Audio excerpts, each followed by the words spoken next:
Salam sejahtera Bapak Ibu dimanapun Anda berada.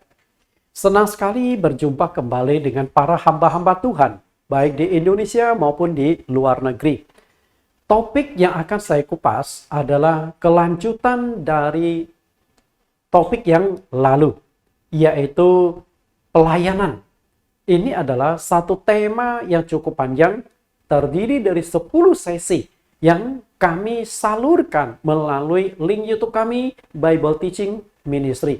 Topik ini cocok sekali untuk para hamba-hamba Tuhan, para pelayan-pelayan Tuhan. Nah, yang saya maksudkan hamba Tuhan di sini belum tentu menunjuk para pendeta, tapi bisa mahasiswa teologi, bisa pengurus gereja, aktivis gereja, pengerja gereja, guru sekolah minggu, ketua komsel, dan lain sebagainya. Karena setiap orang yang terlibat di dalam pelayanan, maka adalah pelayan Tuhan yang wajib memahami bagaimana pelayanan yang Tuhan kehendaki.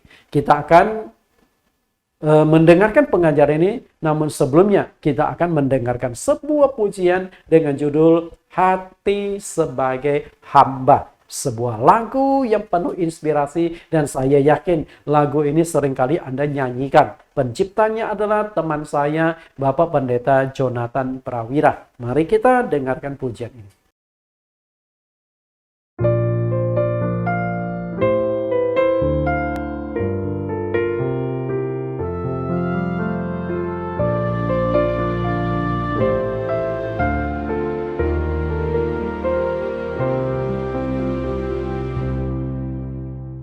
Ku tak membawa apapun juga saat ku datang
Bapak Ibu, kita sudah mendengarkan pujian, lagu yang memberikan kekuatan dan inspirasi bagaimana seharusnya menjadi seorang pelayan Tuhan.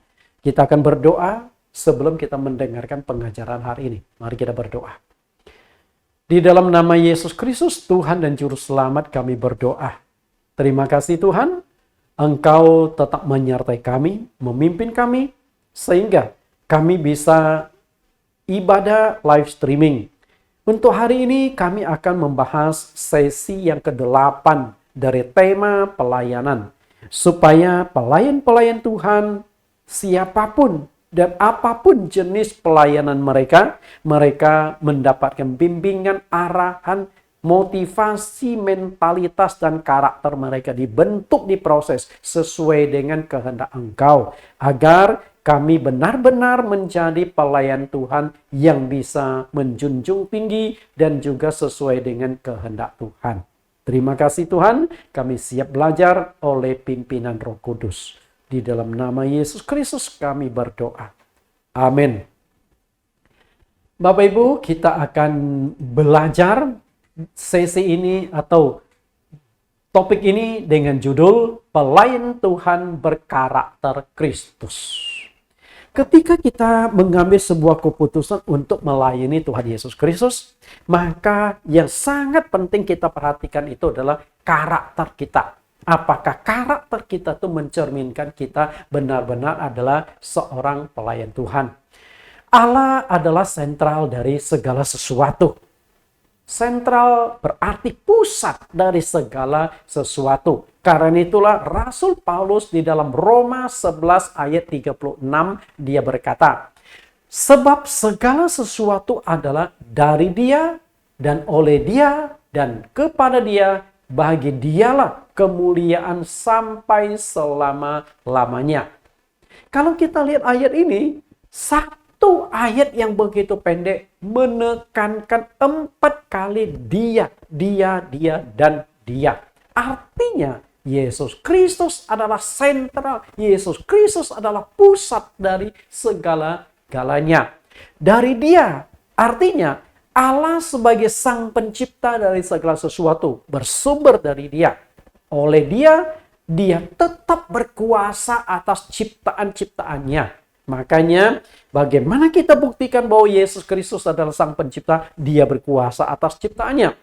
Hanya pencipta air yang bisa berjalan di atas air. Hanya pencipta angin yang bisa meredakan angin. Hanya pencipta tumbuh-tumbuhan yang bisa berkata kepada pohon ara, mulai saat ini engkau tidak usah berbuah lagi. Dan pohon ara itu sekonyong-konyong menjadi kering. Hanya pencipta manusia yang bisa menyembuhkan berbagai macam penyakit manusia. Dan hanya pencipta manusia yang bisa menghidupkan kembali Lazarus yang sudah mati 4 hari.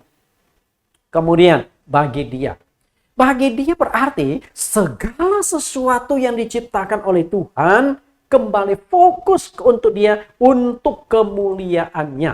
Kita ini ciptaan Tuhan, jadi kita nggak usah melawan. Memang kita hidup ini harus bisa memuliakan sang pencipta. Kalau kita sudah diciptakan dan kita tidak bisa memuliakan Tuhan, berarti ciptaan atas diri kita tuh menjadi sia-sia. Dan berapa banyak orang yang hidupnya tidak bisa memuliakan Tuhan? Jangankan memuliakan Tuhan, Tuhan saja dia tidak mengakuinya. Ya, itulah manusia yang disebut kelompok ateis. Tujuan penciptaan itu adalah untuk kemuliaan Tuhan, ditegaskan oleh Tuhan melalui Nabi Yesaya. Yesaya 43 ayat yang ke-7. Semua orang yang disebutkan dengan namaku, yang kuciptakan untuk kemuliaanku, yang kubentuk dan kujadikan. Perhatikan kata ini. Yang kuciptakan untuk kemuliaanku. Jadi Tuhan menciptakan segala sesuatu sentralnya kepada Dia. Fokus dan kembali kepada Dia. Dia menciptakan manusia bukan supaya manusia itu memuliakan dirinya, untuk membesarkan dirinya. Tapi Dia menciptakan manusia agar manusia membesarkan dan memuliakan Tuhan. Apakah hidupmu sudah bisa memuliakan Tuhan? Kalau hidupmu belum bisa memuliakan Tuhan, berarti Tuhan menciptakan engkau itu menjadi sia-sia. Tidak tercapai tujuan penciptaan itu. Tujuan dari segala penciptaan adalah untuk kemuliaan Allah sendiri. Karena Allah adalah sentral dari segala sesuatu. Maka jika hidupmu tidak bisa memuliakan Tuhan, berarti engkau gagal memenuhi tujuan dari pencipta itu sendiri. Berarti hidupmu di mata Tuhan nggak ada nilainya, nggak ada harganya. Bagaimana agar hidupmu berharga, agar bernilai? Engkau mewujudkan tujuan atau harapan Tuhan atas dirimu. Semakin engkau memuliakan Tuhan, hidupmu akan semakin berharga, bernilai di mata Tuhan. Dan wujud yang paling nyata kita memuliakan Tuhan itu adalah menjadi pelayan Tuhan. Makanya kalau engkau bisa ambil bagian di dalam pelayanan, apapun pelayananmu, maka engkau akan memuliakan Tuhan. Menjadi pelayan Tuhan bukan berarti harus jadi pendeta, enggak. Kalau itu kan panggilan khusus, pelayanan khusus. Yang namanya pelayanan kepada Tuhan itu kan ada full time, part time, lalu ada pengembangan talenta-talenta. Ketika engkau jadi WL, singer, pemain musik, itu kan Anda bukan full time, bukan part time, engkau hanya sesuai dengan jadwal. Itu juga engkau disebut pelayan Tuhan. Jadi pelayan Tuhan itu versinya banyak dan sangat kompleks. Tapi intinya ketika engkau mau menjadi pelayan Tuhan, maka tidak sembarang orang mau dipakai oleh Tuhan. Anda harus perhatikan. Ketika engkau menjadi pelayan Tuhan, Tuhan tidak murahan. Oh, nggak ada yang melayani aku, ya udah semangat amin. Tidak. Tuhan punya kriteria bagi orang-orang yang mau melayani dia. Bukan asal punya keinginan melayani Tuhan, maka Tuhan itu senang, Tuhan itu berkenan. Tidak. Ketika ada orang yang mau mengikut Yesus lalu dia minta izin kepada Tuhan, izinkan aku menguburkan papaku yang meninggal. Tuhan berkata, nggak usah, biarkan orang mati, kuburkan orang mati. Ketika ada orang yang mau mengikut Tuhan berkata, izinkan aku pamitan sama orang tuaku di keluargaku. Tuhan berkata, orang yang mau membajak tapi menoleh ke belakang tidak siap untuk Tuhan. Bayangkan, pamitannya nggak boleh. Berarti Tuhan tidak sembarangan loh. Ketika memilih 12 murid atau rasul, Yesus mengadakan doa semalam suntuk. Artinya gak gampang loh. Satu-satunya catatan Yesus berdoa semalam suntuk adalah ketika dia mau memilih 12 orang murid. Kita baca di Lukas 6 ayat 12 sampai ayat 16. Lukas 6 ayat 12. Pada waktu itu pergilah Yesus ke bukit untuk berdoa semalam-malaman. Ia berdoa kepada Allah. Ketika hari siang, ia memanggil murid-muridnya kepadanya, lalu memilih dari antara mereka 12 orang yang disebutnya rasul. Simon yang juga diberinya nama Petrus, dan Andreas saudara Simon, Yakobus dan Yohanes, Filipus dan Bartolomeus, Matius dan Thomas, Yakobus anak Alfeus dan Simon orang yang disebut orang Zelot, Yudas anak Yakobus dan Yudas Iskariot yang kemudian menjadi pengkhianat. 12 orang. Tapi untuk memilih 12 orang, Yesus berdoa semalam suntuk. Perhatikan, semalam-malaman ia berdoa kepada Allah supaya tidak salah memilih orang. Walaupun dia sudah berdoa semalam-malaman, tetap ada 2 murid yang bermasalah. Yang satunya gagal total, yang satunya hampir mengalami kegagalan total.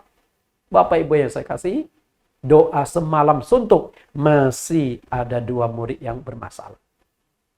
Yang satunya sempat dipulihkan, yang satunya nggak bisa dipulihkan lagi karena mengakhiri hidupnya. Bayangkan Bapak Ibu.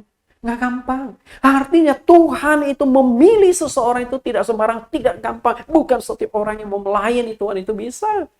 Lebih baik sedikit orang daripada banyak melayani, tapi mentalitasnya tidak karuan.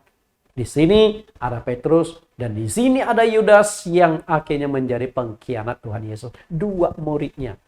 Kita coba lihat lebih jauh kedua murid ini yang bermasalah ini. Petrus dan Yudas. Mengapa Simon Petrus bisa menyangkal Yesus sampai 3 kali? Dan Yudas menjual Yesus, mengkhianati gurunya, berbicara tentang mentalitas. Bapak Ibu, kita berbicara tentang mentalitas. Ketika mentalitas bermasalah, pelayanan akan bermasalah. Petrus takut mengalami penderitaan secara fisik. Saat itu, Yesus sudah ditangkap dan akan disalibkan pada hari itu. Jadi malam Petrus didatangi oleh seorang pelayan. Oh, engkau pengikut Yesus ya? Siapa Yesus? Engkau nggak kenal. Ditunjuk lagi oleh pelayan lain. Engkau pengikut Yesus ya? Enggak, aku nggak kenal siapa Yesus itu. Setelah itu dia mengutuk dan bersumpah, aku benar-benar tidak mengenal Yesus itu siapa. Petrus kalau dia mengatakan, iya, aku pengikut Yesus, aku murid Yesus. Emang lu mau ngapain? Langsung ditangkap. Oke, pasti diprovokasi. Yes, Petrus pun akan disalibkan. Berarti di atas kayu salib itu ada 4 orang. 2 penjahat kiri kanan, Yesus di sampingnya. Mungkin sebelahnya adalah Petrus. Karena ketakutan menghadapi siksaan fisik, maka dia menyangkal Yesus. Itu Petrus. Sedangkan Yudas itu karena takut tidak mendapatkan uang. Oke? Atau karena tamak akan uang, takut miskin, takut uang tidak cukup, maka dia menjual Yesus dengan uang 30 keping perak. Dan 30 keping uang perak itu sudah gede, bisa membeli lahan-lahan yang luas. Tapi semua itu tidak bisa dia nikmati. Bapak Ibu, dari 2 mentalitas ini kita lihat 2 hal yang paling ditakuti oleh pendeta diwakili oleh 2 rasul ini. Anda tahu nggak? Sadar nggak pelayan-pelayan Tuhan? Bahwa Petrus dan Yakobus itu gagal mewakili 2 kondisi yang paling ditakuti oleh hamba-hamba Tuhan. Kondisi itu apa? Penderitaan fisik. Dalam konteks penginjilan, takut ditolak, dihina, dianiaya, takut diutus ke tempat yang menderita. Itu mentalitasnya Petrus. Banyak hamba Tuhan takut. Takut ditolak, takut mengalami siksaan, takut dihina, takut menderita fisik. Tidak siap diutus kemana-mana, diutus ke daerah yang lebih terpencil, kekurangan langsung dikomplain. Ketika engkau mau jadi pelayan Tuhan, maka engkau harus siap diutus kemanapun dipergi. Lalu, Yudas Iskariot mewakili kesulitan keuangan. Hidup dari pelayanan tidak semua hamba Tuhan berhasil. Banyak yang gagal. Bapak Ibu yang saya kasih, itu mentalitas Yudas. Jadi, 2 orang, Petrus dan Yudas, mewakili 2 kondisi yang ditakuti oleh pelayan-pelayan Tuhan. Petrus mewakili ketakutan fisik, Yudas mewakili ketakutan dalam hal ekonomi. Maka tidak banyak orang yang mau menjadi pelayan Tuhan atau tidak siap menjadi pelayan Tuhan karena 2 kondisi ini. Yesus menuntut mentalitas yang kuat dari pelayan-pelayannya. Artinya, tidak semua orang bisa jadi pelayan Tuhan. Kita lihat Lukas 9 ayat 57. Ketika Yesus dan murid-muridnya melanjutkan perjalanan mereka, berkatalah seorang di tengah jalan kepada Yesus, "Aku akan mengikut engkau kemana saja engkau pergi." Kelihatan bagus.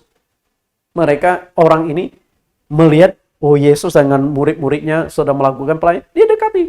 Tuhan, aku mau ikut kemanapun engkau pergi. Tapi Yesus berkata, serigala mempunyai liang dan burung mempunyai sarang. Tetapi anak manusia tidak mempunyai tempat untuk meletakkan kepalanya. Mungkin bayangan dia.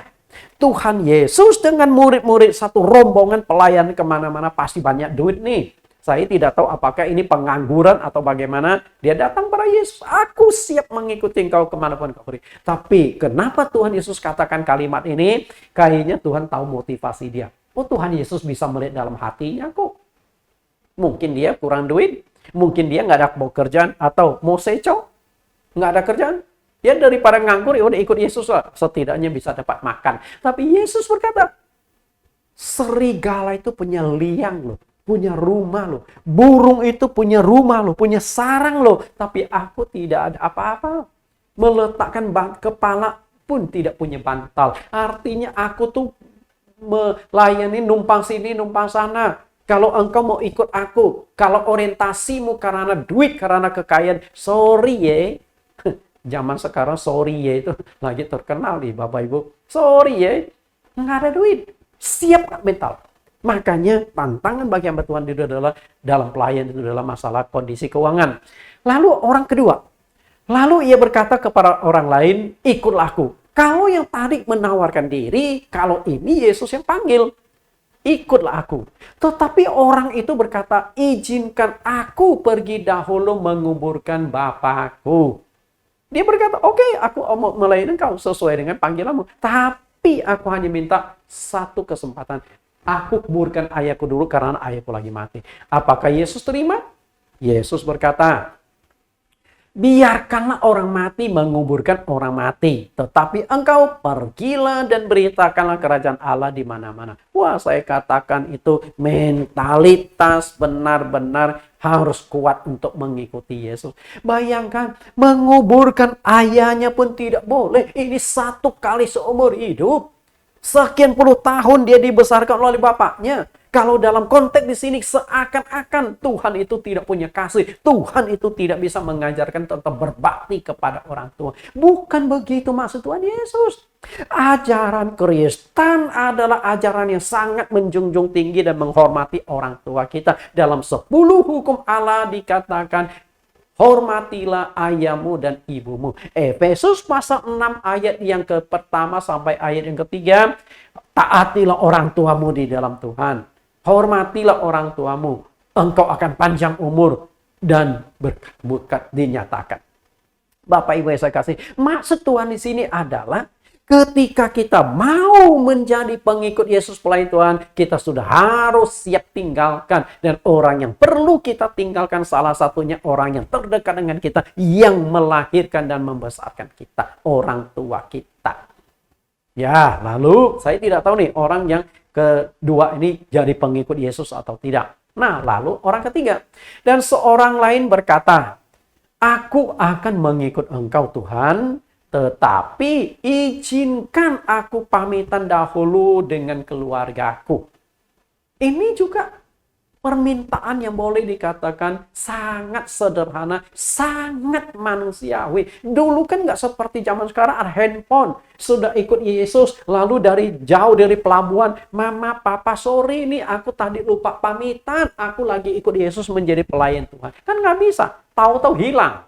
Makanya dia hanya minta izin supaya keluarganya itu nggak bingung kok. Hilang nggak ada pamitan.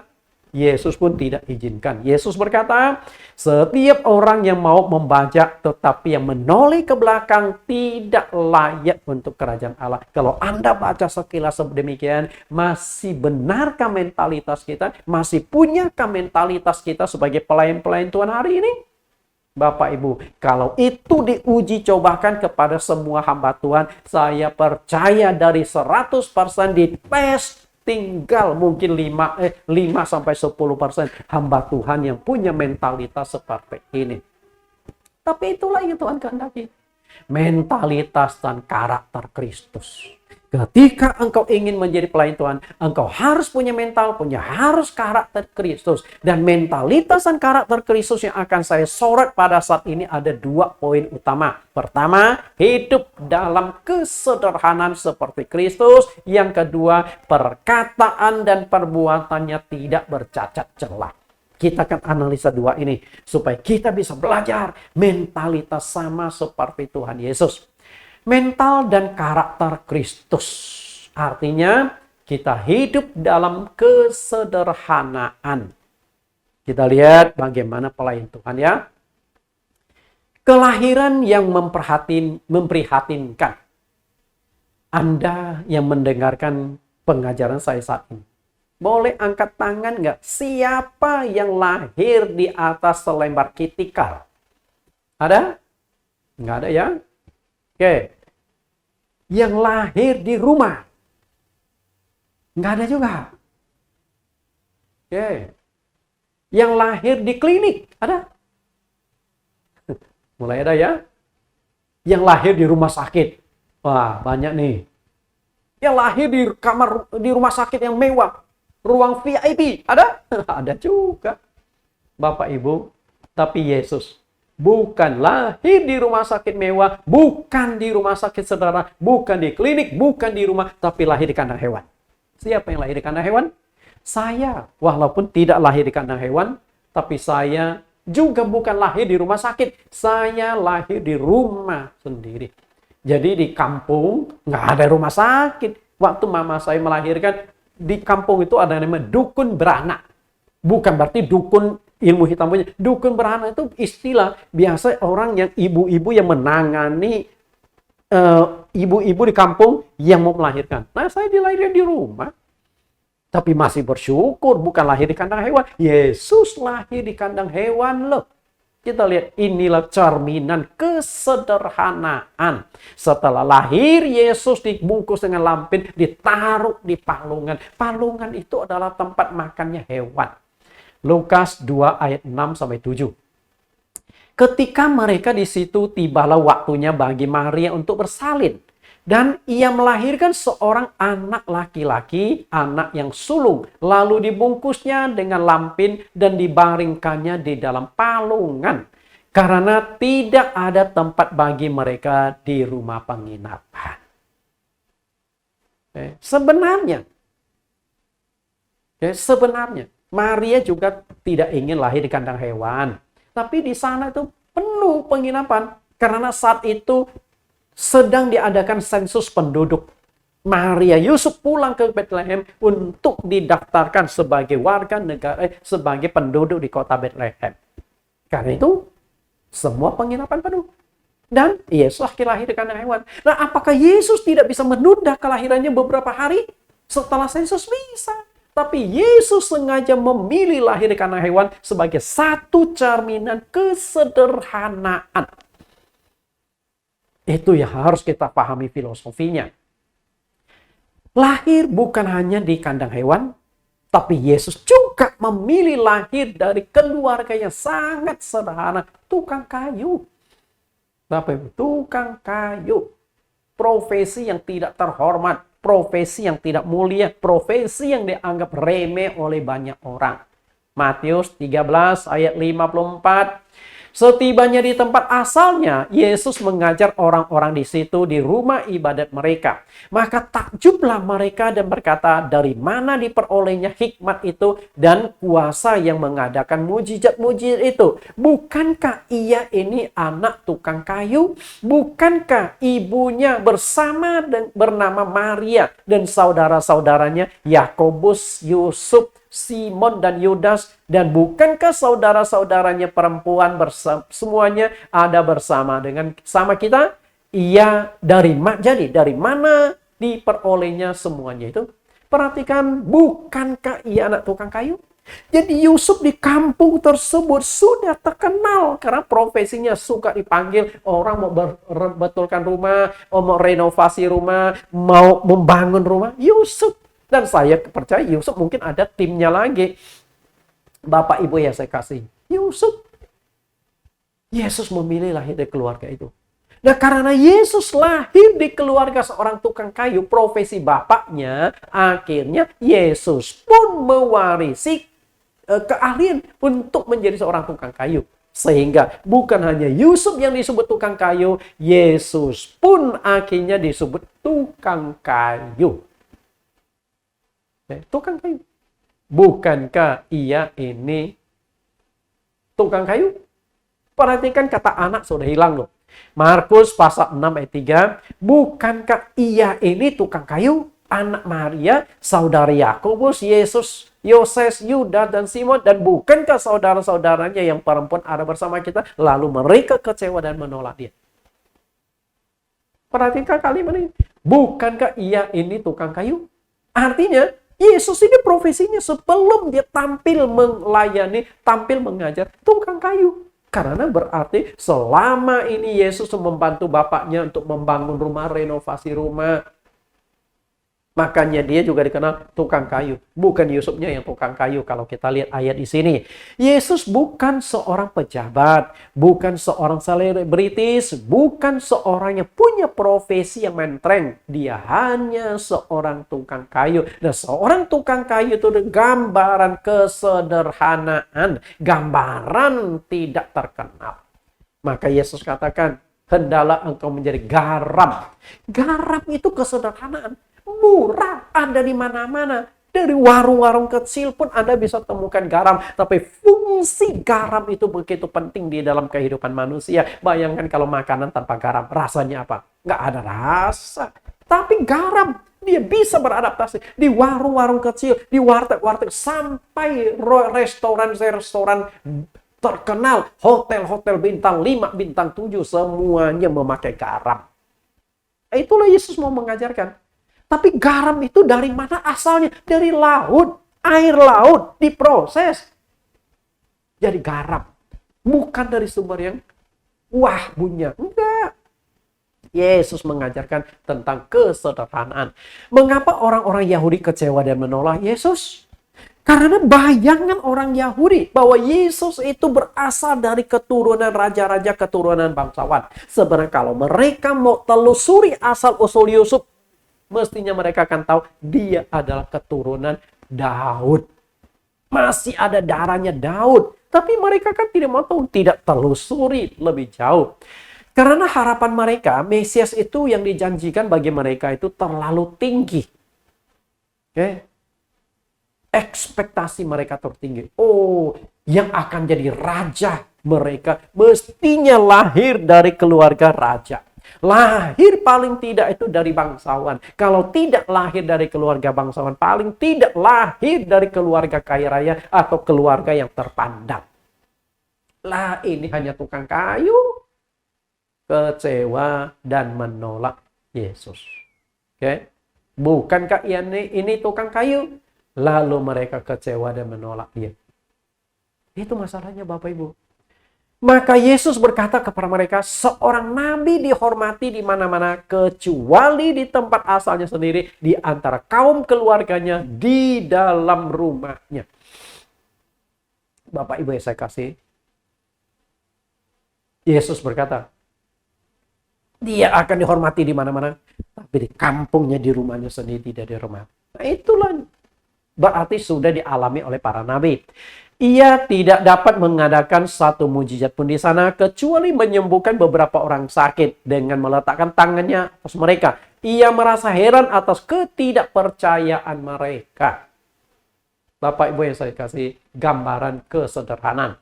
Yesus adalah Allah pencipta. Apakah dia tidak bisa?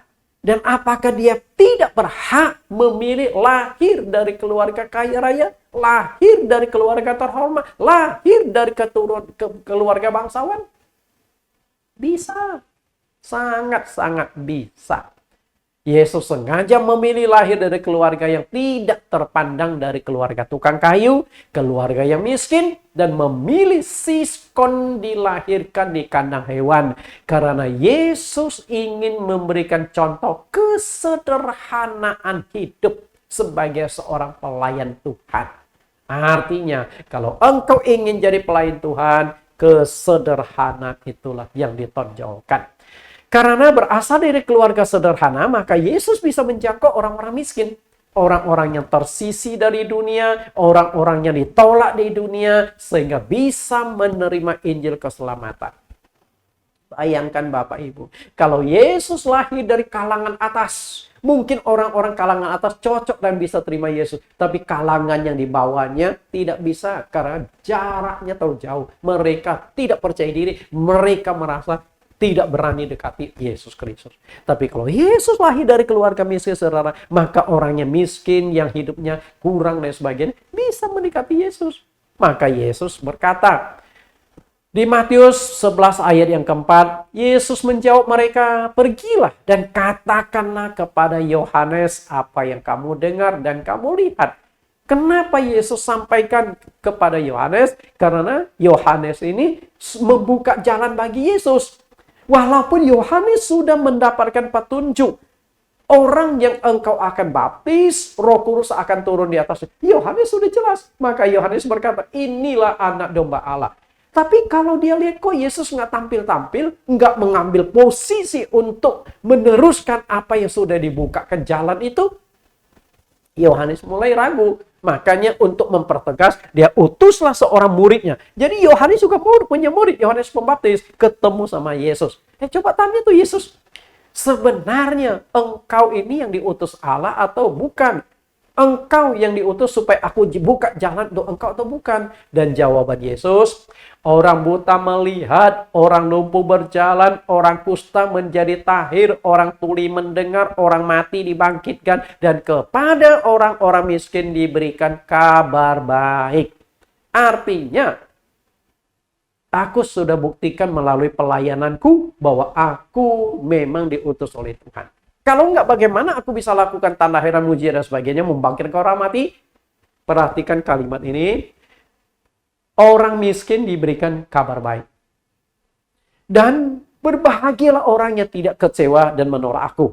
Sebenarnya kalimat ayat yang ke-6 itu adalah satu sindiran, satu sisi juga ditujukan kepada Yohanes. Semoga Yohanes Pembaptis tidak kecewa dan menolak aku. Memang akulah yang harus engkau membuka jalan itu bagi aku, dengan kata lain itu. Tapi fokus di sini Tuhan Yesus berkata, orang-orang miskin diberikan kabar baik. Kalau Yesus lahir dari keluarga bangsawan kaya raya, orang miskin itu tidak akan bisa dekati Yesus. Makanya Yesus hidup di dalam kesederhanaan. Yesus Kristus bukan hanya lahir dari kandang hewan dan dari keluarga tukang kayu. Tetapi Yesus juga bahkan di dalam hidupnya tidak mempunyai dompet untuk menyimpan uang tunai. Mungkin ekstrim saya katakan ini ya. Pak, mungkin Tuhan Yesus punya kartu kredit ya. Sorry, belum zamannya. Yesus tidak punya dompet. Saya katakan ekstrim begini, saya bisa buktikan ayatnya. Coba kita lihat ayatnya. Matius 17 ayat 24. Ketika Yesus dan murid-muridnya tiba di Kapernaum, datanglah pemungut cukai bait Allah kepada Petrus dan berkata, apakah gurumu tidak membayar bea 2 dirham itu? Jadi di bait Allah yang sering dipakai, rupanya bait Allah itu selain sering dipakai, juga setiap member-member yang ada di bait Allah mungkin terdaftar harus bayar pajak. Yesus itu ditagih. Kalau Yesus tagih berarti belum masuk ke pembukuan mereka. Yesus masih ngutang. Tapi Petrus kan tidak tahu. Dan Petrus berkata, memang bayar kok. Nah, apakah sudah bayar atau tidak? Saya tidak tahu. Tapi ada satu hal yang Yesus katakan di ayat 27. Tetapi supaya jangan kita menjadi batu sandungan bagi mereka, pergilah memancing ke danau. Dan ikan pertama yang kau pancing, tangkaplah dan bukalah mulutnya. Maka engkau akan menemukan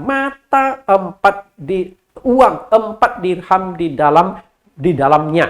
Ambillah itu dan bayarkanlah kepada mereka, bagiku dan bagimu juga.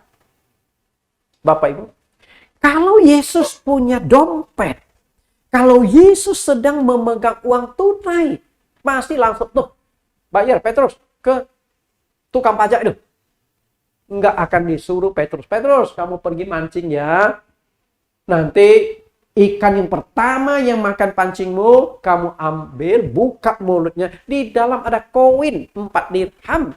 Nah, itu pakai untuk membayar pajak. Saya yakin selain Petrus dapat ikan pertama, pasti Petrus masih mancing juga beberapa ekor ikan untuk digoreng untuk sayur dia. Tapi satu hal, ketika disuruh Petrus untuk mancing ikan, berapa lama pergi memancing? 1 jam, 2 jam? Artinya tukang pajak ini harus menunggu Petrus beberapa jam. Mungkin juga besok baru datang. Udahlah, kamu pulang dulu ya, biar muridku pergi ke danau memancing ikan. Besok kau datang lagi nanti untuk pungut pajak itu. Merepotkan kan? Artinya Yesus saja nggak punya dompet loh. Kalau hari ini jangankan dompet, banyak pendeta jam tangannya saja miliaran, mobilnya miliaran, istri-istri pendeta bukan dompet lagi, tasnya Louis Vuitton, Hermes, waduh, puluhan juta. Apakah itu hamba Tuhan? Karena itu hamba Tuhan harus mencerminkan kesederhanaan. Bapak Ibu yang saya kasih, saya cincin aja nggak pakai. Jam tangan pun saya nggak pakai. Bukan berarti nggak butuh. Saya ya melayani apa adanya. Bapak Ibu yang saya kasih, saya sudah 30 tahun lebih menjadi hamba Tuhan, tidak jadi kaya raya. Maaf kata, rumah saja nggak punya rumah saja nggak ada. Numpang di rumah orang. Bapak Ibu yang saya kasih, itulah pelayanan. Kesederhanaan. Menjadi pelayan Tuhan adalah pengabdian. Ya, pengabdian. Kita lihat apa ini katakan Petrus kepada jemaat. 1 Petrus 5 ayat 2, gembalakanlah kawanan domba Allah yang ada padamu, jangan dengan paksa, tetapi dengan sukarela sesuai dengan kehendak Allah. Dan janganlah karena mau mencari untung, tetapi dengan pengabdian diri. Jangan mau mencari untung, artinya jangan menggunakan pelayanan untuk mencari kekayaan dari jemaat, memeras jemaat, perpuluhan, mengancam jemaat kalau tidak kasih perpuluhan dikutuk-kutuk. Nggak boleh. Pengabdian. Bukan untuk mencari untung. Kalau engkau mau cari keuntungan, lebih baik jangan pelayanan. Lebih baik kerja di dunia sekuler. Apakah di dunia sekuler nggak laku lalu sebagai pelayan Tuhan? Nah, kalau mau menjadi pelayan Tuhan, oke lah. Engkau memang layak untuk hidup dari pelayanan. Tapi jangan orientasinya untuk mencari kekayaan melalui pelayanan. Bapak Ibu yang saya kasih di dalam Tuhan. Saya mendirikan gereja, merintis gereja dari nol tanpa satu pun jemaat. Dan sekarang jemaat saya tercatat itu hampir 250 jemaat. Dan saya tidak mengambil seluruh kekayaan. Bahkan saya makan honor, makan gaji dari gereja yang saya dirikan. Gaji saya pertama 10 tahun yang lampau. Karena saya merintis gereja itu dari tahun 2012. Bulan November. 24 November 2012. Pertama kali saya melakukan baptisan. Saat itu ada, kalau nggak salah itu 26 orang kalau nggak salah ya. Ya sekitar itu. 19 orang kalau nggak salah. Itu angkatan pertama. Berkembang sampai sekarang. Honor pertama saya saat itu adalah 1,5 juta. Sampai sekarang saya melayani, saya tidak pernah mengatakan, harta kekayaan atau persembahan itu milik saya. Enggak. Pelan-pelan naik. Dan juga dalam, ya secukupnya, enggak berlebihan. Bapak Ibu yang saya kasih, pelayanan. Karena pengabdian, maka jangan menjadikan pelayanan sebagai kesempatan untuk mendapatkan kekayaan. Berapa banyak hamba Tuhan menjadikan pelayanan mencari kekayaan, rumahnya mewah, mobilnya mewah, punya properti di sana ke sana, main saham. Waduh, luar biasa. Hidup seorang pelayan Tuhan adalah dari persembahan jemaat. Jika jemaat sedikit dan miskin, tidak boleh membuat kita patah semangat dan menyerah. Saya banyak juga teman hamba Tuhan yang pelayanannya sudah puluhan tahun. Karena jemaatnya miskin, jemaat yang bertambah-tambah, tetap dia bertahan, tetap setia. Saya acungkan jempol juga. Itulah hamba Tuhan. Apapun yang dialami, kesulitan apapun tetap bertahan.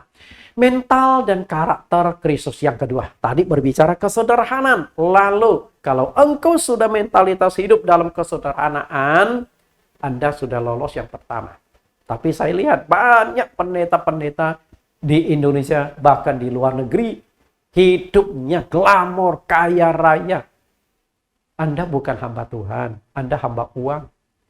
Tidak salah, memang persembahan jiwa. Tapi engkau kan bisa gunakan lagi uang itu bukan untuk kepentingan pribadi Anda. Anda tahu nggak berapa banyak pendeta-pendeta di kampung yang hidupnya susah? Saya kenal seorang pendeta di Semarang. Dan melayani di sebuah sinode. Sinode ini kaya. Tapi kan masing-masing punya kerajaan-kerajaan kecil. Pendeta itu merangkap sebagai satpam. Siang hari dia menjadi satpam. Malam hari dia baru melakukan pelayanan, kunjungan jemaat, baca Alkitab, siapkan bahan khotbah. Itu yang dia lakukan. Peduli nggak pendeta-pendeta yang kaya raya? Nggak peduli. Anda kaya sendiri. Anda kan bisa salurkan. Banyak yang bisa kita gunakan uang itu untuk kemanusiaan. Ketika pendeta-pendeta bisa menggunakan uang untuk kemuliaan Tuhan, bukan untuk kepentingan pribadi, berapa banyak jiwa yang bisa dimenangkan. Yang kedua, perkataan dan perbuatan tidak bercelah. Karena kita akan ingin belajar mentalitas dan karakter Yesus Kristus. Rusaknya karakter manusia dimulai dari pemberontakan manusia terhadap perintah Allah. Ketika manusia memakan buah pohon pengetahuan tentang yang baik dan yang jahat itu. Buah pohon itu tidak berdampak langsung pada fisik, tetapi pada otak manusia. Maka disebut buah pohon pengetahuan tentang yang baik dan yang jahat itu. Sebelum makan buah pohon itu, Adam dan Hawa polos telanjang. Setelah makan mereka tetap telanjang. Bukan berarti kalau sebelum makan bulu-bulu mereka panjang-panjang. Enggak.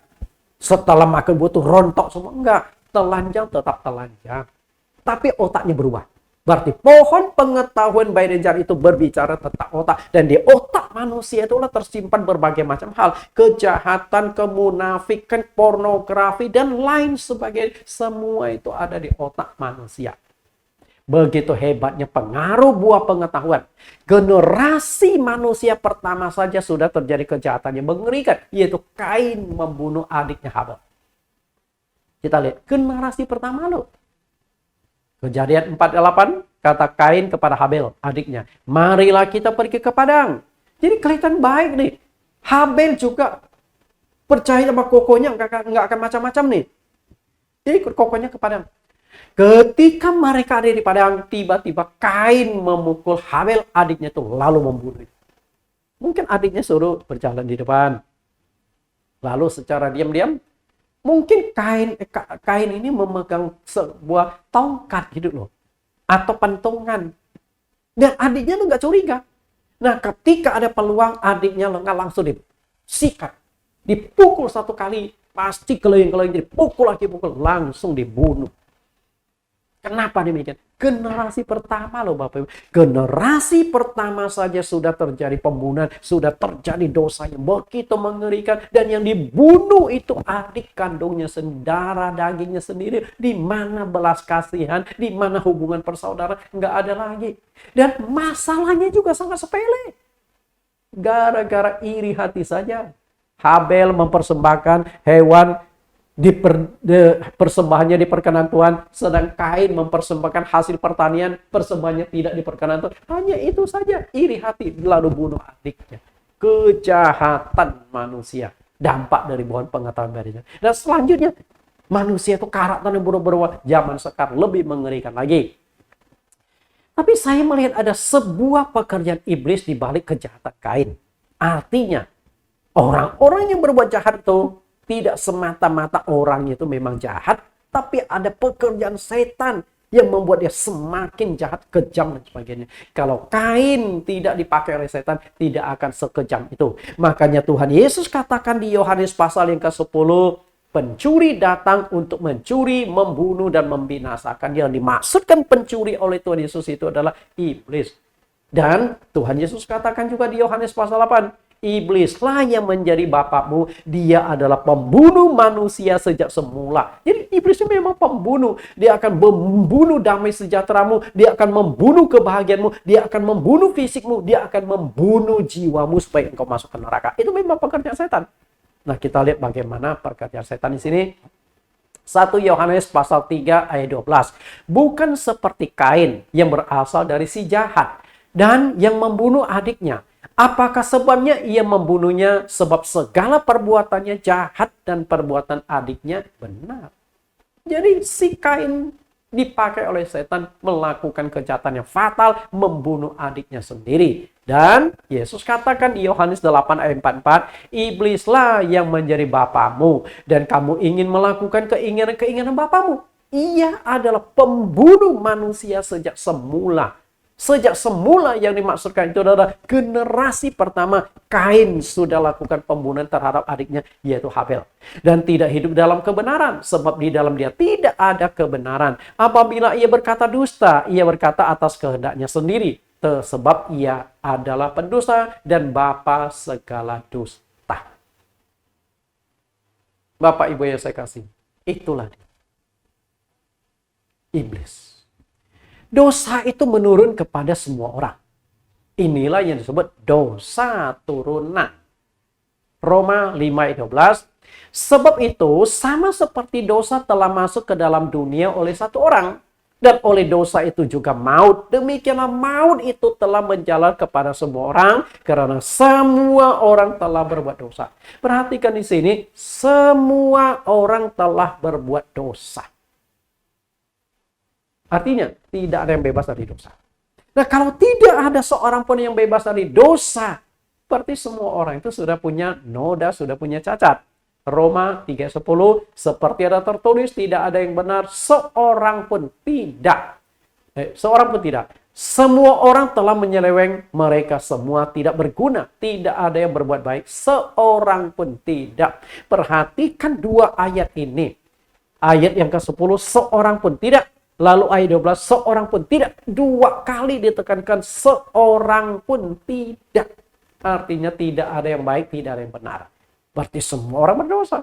Kalau kita mau menjadi hamba Tuhan, berarti kita harus menjadi orang yang baik, orang yang benar. Baru layak. Kalau tidak, kita nggak layak menjadi pelayan Tuhan. Dosa menjalar kepada semua orang, artinya semua orang mewakili dosa Adam dan Hawa. Semua orang tanpa kecuali. Inilah yang disebut dengan dosa turunan. Dosa turunan. Lalu sejak kapan dosa turunan itu mulai ada dan menurunkan kepada setiap orang? Nah, ini kita berbicara tentang bayi.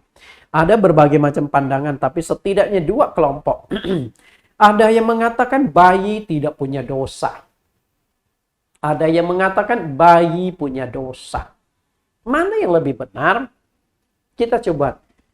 Yang namanya dosa turunan berarti bukan dosa yang dilakukan oleh si bayi, betul?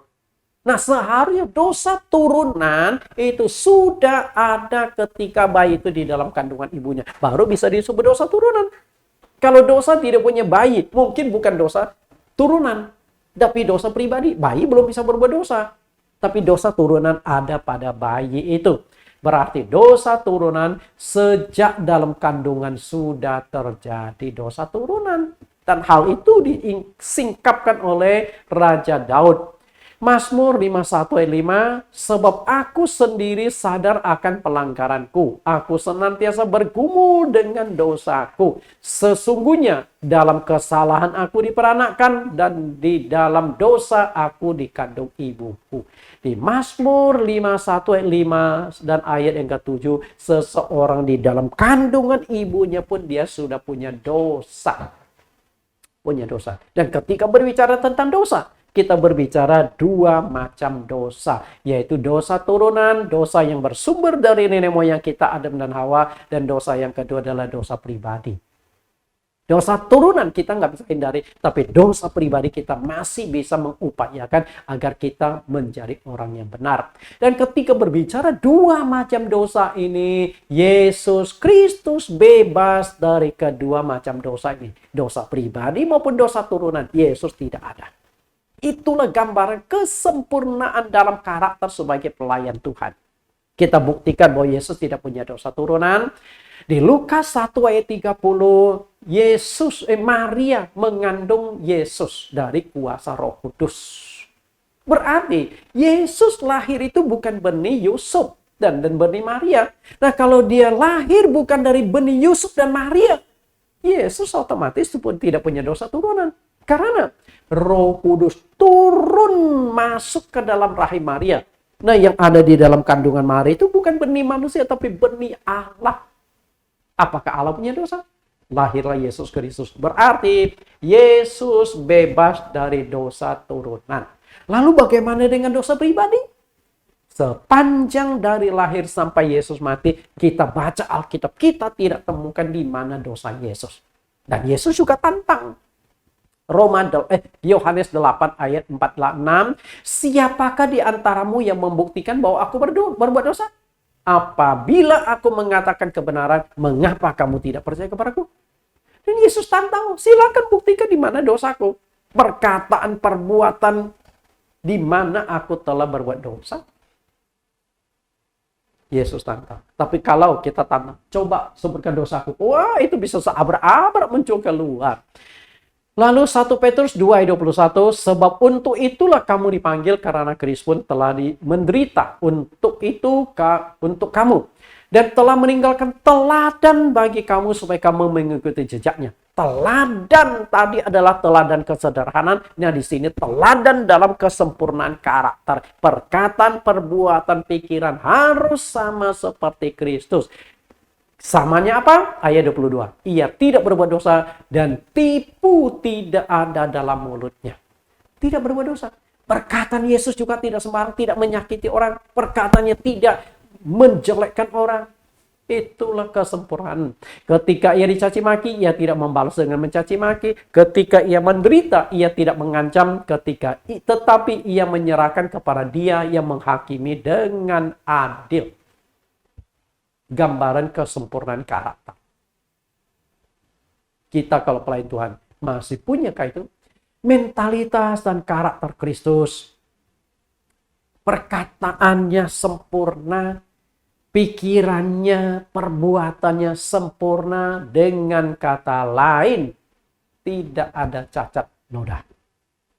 Karakter inilah yang harus dimiliki oleh seorang hamba Tuhan. Saya lihat banyak hamba Tuhan, mulutnya ampun, suka ngancam dan sebagainya. Saya dulu mengikuti sebuah sinode, wah itu ketua sinodenya ampun-ampunan. Mulutnya, perkataannya, ancamannya dan sebagainya. Bukan hamba Tuhan. Tuhan Yesus telah memberikan teladan. Yohanes 13 ayat 15.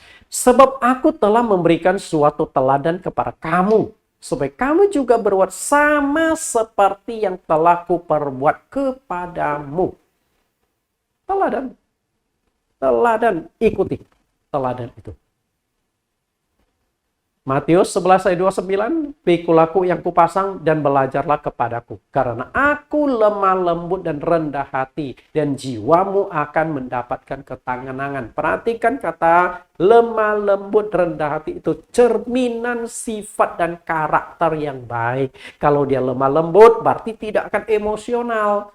Karakter itu baik, menyenangkan, rendah hati, tidak akan sombong. Nah, Yesus berkata, belajarlah kepadaku. Hari ini kita belajar tentang mentalitas hamba Tuhan bermental Kristus. Bermental Kristus artinya memiliki karakter seperti Yesus Kristus. Target terakhir yang harus dicapai setiap pelayan Tuhan adalah menjadi serupa dengan Kristus. Menjadi serupa dengan Kristus. Filipi 3:10, yang ku kehendaki ialah mengenal Dia dan kuasa kebangkitannya dan persekutuan dalam penderitanya, di mana aku menjadi serupa dengan Dia dalam kematiannya. Inilah target yang harus dicapai semua hamba Tuhan. Dan target ini Paulus terapkan kepada dirinya sendiri, di mana aku menjadi serupa dengan Yesus Kristus. Berarti kalau menjadi serupa dengan Tuhan, ketika kita melihat Paulus, berarti kita melihat Yesus. Kalau orang melihat engkau bukan melihat Yesus dalam dirimu, engkau masih gagal menjadi hamba Tuhan. Itu dia. Kalau melihat seorang pendeta seperti melihat tukang kredit, minta sini, minta sana, itu bukan hamba Tuhan, tapi memang tukang pajak, tukang kredit. Nah, berapa banyak pendeta jadi tukang pajak? Jemaat nggak kasih perpuluhan, ditagih-tagih terus, tukang pajak itu. Maaf kata ya Bapak Ibu pendeta ya. Karakter sangat penting dalam pelayanan, karena karakter akan sangat menentukan diberkati Tuhan atau tidak. Sangat menentukan dipakai Tuhan atau tidak. Sangat menentukan dimuliakan Tuhan atau tidak. Karakter. Kalau engkau punya karakter yang baik, punya mentalitas yang benar, Tuhan akan pakai, Tuhan akan berkati, Tuhan akan engkau akan dimuliakan.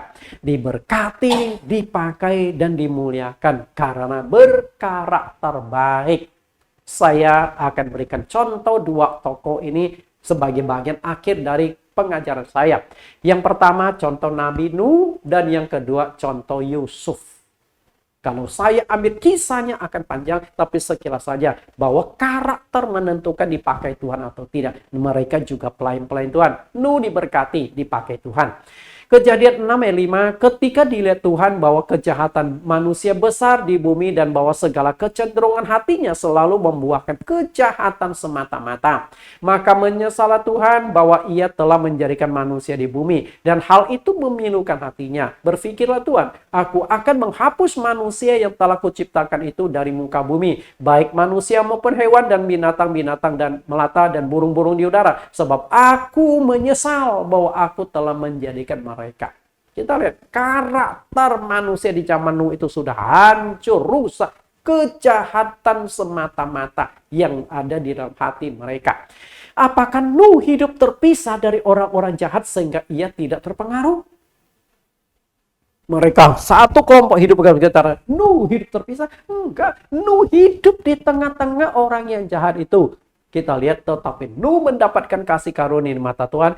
Inilah riwayat Nuh. Nuh adalah seorang yang benar dan tidak bercela di antara orang-orang sezamannya. Dan Nuh hidup bergaul dengan Allah. Artinya, Nuh ini hidup di tengah-tengah masyarakat ini penuh dengan kejahatan. Tapi Nuh tidak terpengaruh sama sekali. Apa yang memberikan kekuatan pada Nuh? Karena dia selalu terkoneksi, selalu berhubungan dengan Tuhan. Di sini dia bergaul dengan Tuhan. Kalau seorang pendeta sering bergaul dengan Tuhan, maka karakter Tuhan Yesus akan muncul dalam dirinya. Tapi kalau seorang hamba Tuhan jarang bergaul dengan Tuhan Yesus, maka karakter preman, karakter pemungut cukai yang muncul dalam dirinya. Apakah pendeta bergaul dengan Tuhan? Bersekutu dengan Tuhan? Belajar pada Tuhan? Makin pergaulan itu menentukan karaktermu. Semakin banyak engkau bergaul dengan Tuhan, maka akan menentukan karaktermu. Maka Paulus berkata, aku menjadi serupa dengan Kristus karena dia banyak bergaul dengan Kristus. Seorang pelayan Tuhan harus memiliki karakter Tuhan karena dia adalah hamba dan utusan Tuhan. Jika karakter hamba Tuhan tidak baik, maka dia akan mempermalukan Tuhan yang mengutus dan menjadi batu sandungan. Seorang duta besar, dia bukan mewakili dirinya sendiri, tetapi mewakili negara yang mengutusnya. Kalau duta besarnya hidupnya nggak benar, main pelacur, merusak negara, ternyata negara Indonesia begitu ya. Lihat saja duta besarnya. Itu nggak main-main. Kita utusan Tuhan, jangan mempermalukan Tuhan. Rahasia untuk memiliki karakter Tuhan adalah seorang hamba Tuhan harus sering bergaul dengan Tuhan. Banyak berdoa agar sifat-sifat Tuhan ditanamkan masuk ke dalam diri kita. Banyak bersekutu intim dengan Tuhan. Maka terciptalah karakter Kristus dalam diri kita. Saya percaya semakin banyak kita berdoa, semakin kita banyak bersekutu, maka akan tercipta karakter Tuhan di dalam diri kita.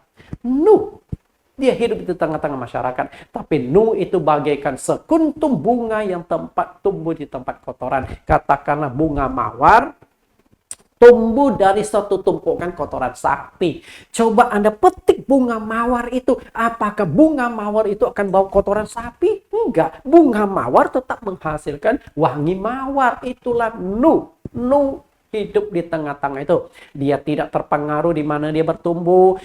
Tetap menghasilkan wangi di tempat yang kotor.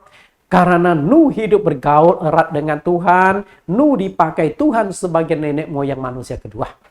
Setelah nenek moyang manusia pertama Adam dan Hawa selalu dibunuh semua, sisa Nuh sekeluarga 8 orang, dan akhirnya nenek moyang manusia kedua itu adalah Nuh sekeluarga. Dia dipakai oleh Tuhan.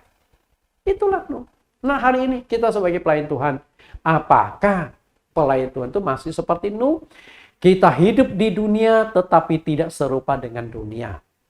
Kemudian tetap menghasilkan terang di tengah kegelapan. Hidup bergaul erat dengan Tuhan Yesus. Kelak kita pasti akan dipakai dan dipermuliakan oleh Tuhan Yesus. Sama seperti Nuh dipermuliakan. Bapak Ibu yang saya kasih, itulah Nuh. Lalu sekarang Yusuf. Karakter dan kekudusan Yusuf.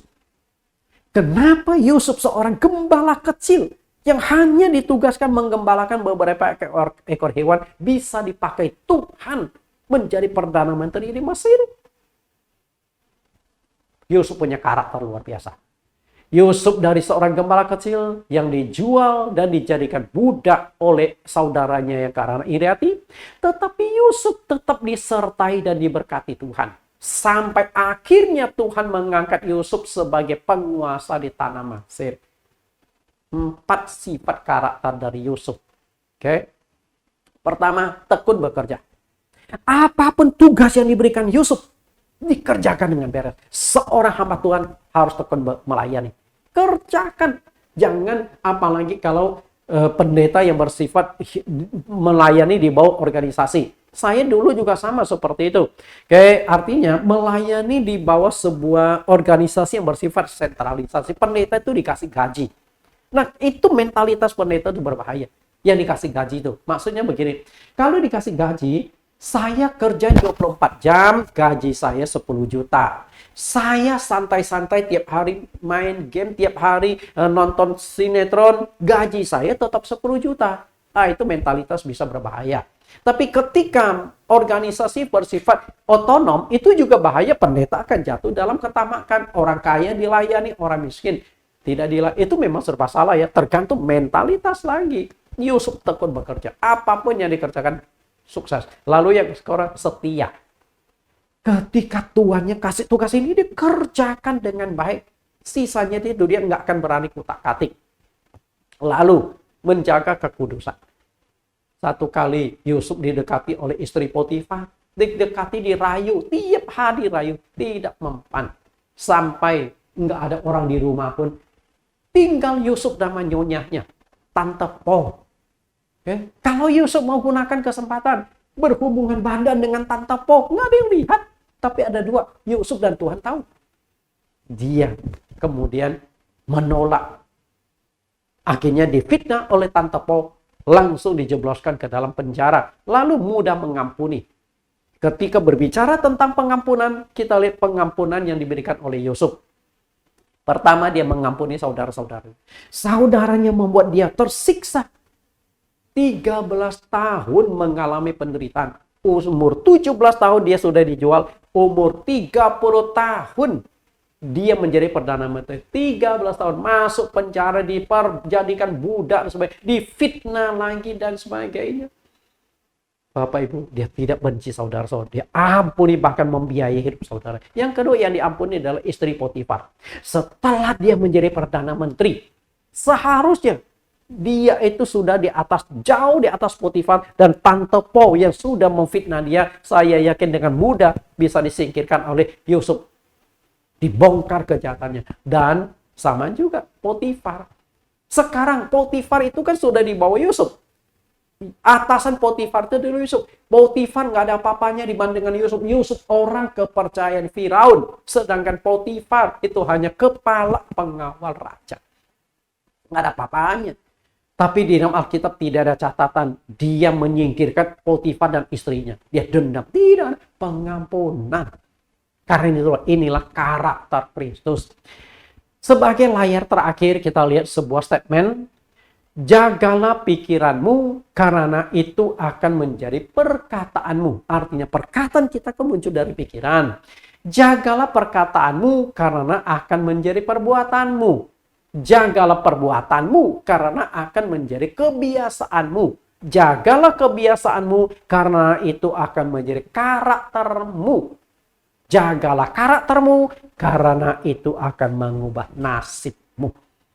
Ini satu pembentukan karakter. Step by step. Ketika karaktermu baik, pasti nasibmu baik. Kenapa banyak orang tuh gagal sini, gagal itu, usaha ini, usaha itu. Pasti ada masalah dengan karakternya. Kerja di bos, di sini, berhenti di sana, berhenti di sana, berhenti. Pasti ada karakternya. Bermasalah dengan karakter. Nasib berubah atau tidak bukan ditentukan oleh orang lain, tetapi oleh dirimu sendiri. Apakah engkau sanggup mengubah karaktermu? Ketika engkau sanggup mengubah karaktermu, maka engkau akan dipercaya manusia, dipercaya Tuhan. Engkau akan naik bukan turun. Engkau akan jadi kepala dan bukan ekor. Tuhan Yesus memberkati. Kita tundukkan kepala kita, kita berdoa. Terima kasih Tuhan, Engkau sudah mengajar kami hari ini. Seorang hamba Tuhan bermental Kristus. Berarti kami harus memiliki kehidupan seperti Kristus, kesederhanaan dan kesempurnaan dalam karakter. Sehingga kami baru layak disebut sebagai hamba-hamba Tuhan. Kami bukan hamba uang, kami bukan hamba manusia, tapi kami pelayan Tuhan yang membawa panji-panji Tuhan, menjunjung nama tinggi Tuhan. Ketika pelayanan kami bermasalah, nama Tuhan juga yang akan tercemar. Ajar kami Tuntun kami supaya kami layak menjadi pelayan-pelayan Tuhan yang layak untuk menerima puji-pujian dari Tuhan, bukan puji-pujian dari manusia. Terima kasih Tuhan. Demikian doa permohonan kami di dalam nama Tuhan Yesus. Amin. Kita akan dengarkan sebuah lagu Hati Sebagai Murid. Kalau lagu pertama, Hati Sebagai Hamba. Kalau lagu yang terakhir, Hati Sebagai Murid. Bagaimana kita bisa menjadi hamba-hamba Tuhan? Belajarlah menjadi seorang murid. Banyak mendengar, banyak melihat, banyak meneladani. Tuhan Yesus memberkati.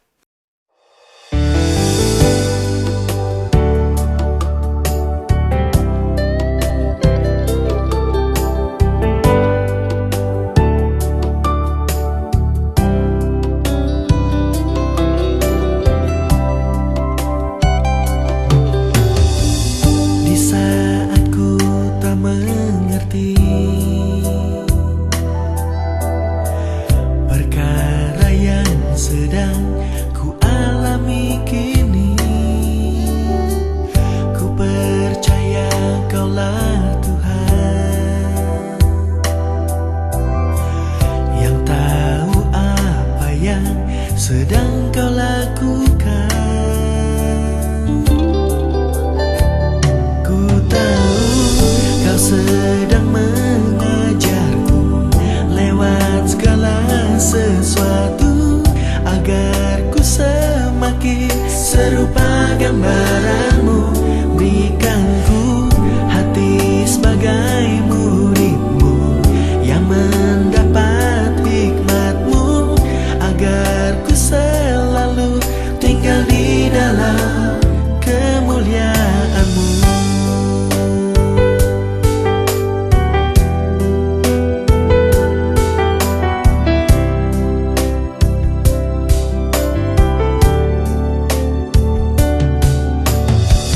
Di saat ku tak mengerti, di saat ku tak mengerti perkara yang sedang ku alami kini,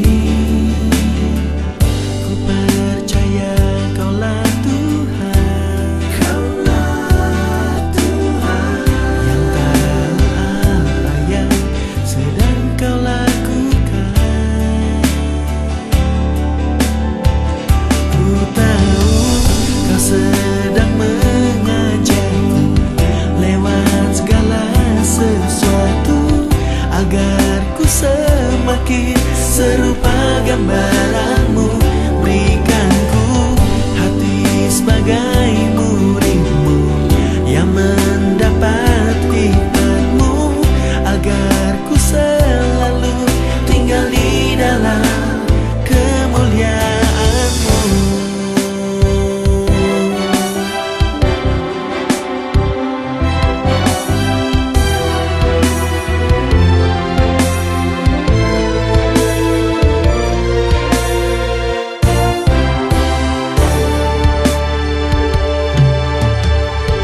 Ku tahu Kau sedang mengajarku lewat segala sesuatu, agar ku semakin serupa gambaran-Mu.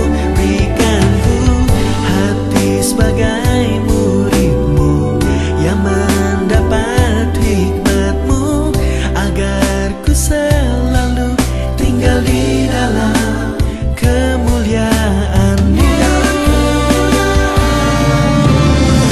Kau sedang mengajarku lewat segala sesuatu, agar ku semakin serupa gambaran-Mu. Berikan ku hati sebagai murid-Mu yang mendapat hikmat-Mu, agar ku selalu tinggal di dalam kemuliaan-Mu. Ku mau selalu tinggal dalam kemuliaan-Mu.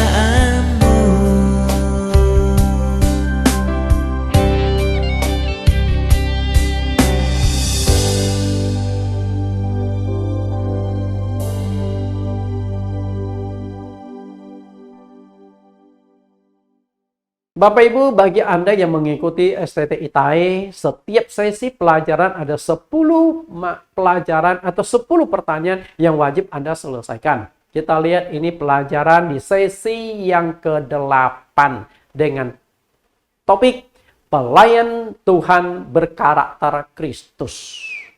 Pertanyaan pertama, apa tujuan Allah menciptakan manusia dengan segala sesuatu? Dan siapakah sang pencipta dari segala sesuatu itu? 2. 2000 tahun yang lalu sang pencipta datang pada ciptaannya. Tetapi manusia ciptaannya menolak dia. Apa sebabnya dia ditolak?